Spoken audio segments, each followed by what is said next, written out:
Magnesium ribbon reacts with hydrochloric acid to produce hydrogen gas. The volume of hydrogen produced in a reaction was measured using a gas syringe. The acid was present in excess. On the graph paper below, plot a graph of the following results and include a line of best fit. Okay, so at some point during GCSE, you're going to be asked to plot a graph. In which case, put your pen down, because that's the mistake that lots of students make. They use a pen, and because of that, they generally get it wrong. Okay, so pick a pencil up. It's not that you can't get the marks of the pen, it's just making a mistake in a graph is so ridiculously easy. You can't rub it out if you use a pen, in which case you basically got it wrong. Okay, so get a pencil. Time seconds, 0, volume of gas 0. So we're going to plot the points as x's here.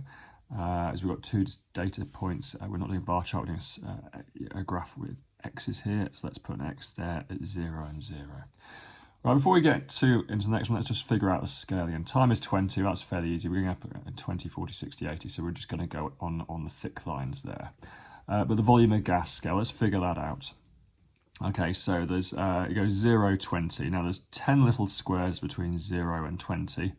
So every little square, therefore, is 2. Okay, so here's the first standard mistake, 18 centimetre cubed. A lot of students will count 2 squares down because that's 2 centimetre cubed less than 20, and that's a mistake because one little square is 2. So we need to put it on the 20 line for time, but 18 is one little square down. Okay, so we're going to put an X there. Next one, 40 and 42. So there's our 40 line, and there's our 40 line, and so one little square is 2 above, so let's get the X on 42. Next one, 60 is 44, so that's going to be 2 little squares above 40. 1, 2, 44. 80 and 51. All right, so now every little square is 2, therefore half a little square is going to be 1. So we want to try and get this cross. One little square, half a little square, I should say, above 50. So there's our 50 line, which is halfway between 40 and 60. So there's our 50 line, and 51 is going to be half a square above. So let's try and get that. Half a little square above. 100 is 53, so again we've got an odd number, so there's our 50. One little square above is 52, so half a little square above that's 53, so let's try and get that there. 120 is 55, so again we're on odd numbers again, so there's our 50, one little square is 52, then 54, half a little square is 55. And it's 55 again. So the reaction's obviously stopped now. It's giving off no more gas. The curve is going to go flat here. Okay, so there's our points plotted. Now you'll get a couple of marks for plotting your points correctly.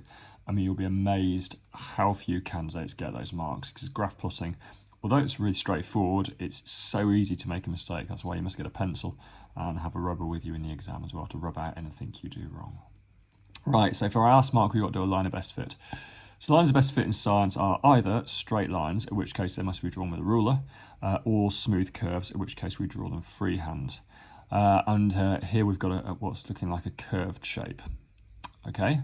Now the next question is, do you have any anomalies? So are there any points that noticeably don't fit either the straight line or in this case the curve? Well, it looks to me like we've got an anomaly here. Okay. That's going to be our curve. I think this point here is anomalous, so I'm going to circle that, because that's anomalous, and therefore that's not going to play any part in me drawing my line of best fit. Now, the rest of the points seem to basically fit the line, don't they fit the curve, so we're going to try and fit a line through those points. And the thing you just got to do is get your pencil on the paper and give it a go. Okay, there we go. I'm pretty happy with that, to be honest. Okay, I'm not necessarily going through every point. I've gone just beneath that one. That's fine. I've just gone just beneath that one, maybe just above that one. So my line is fitting the points. I've not gone above them all. I've not gone beneath them all. The line's fitting the points, and it's a smooth curve. So that will get us our marks. All these questions and more on aylsham-high-chemistry.com.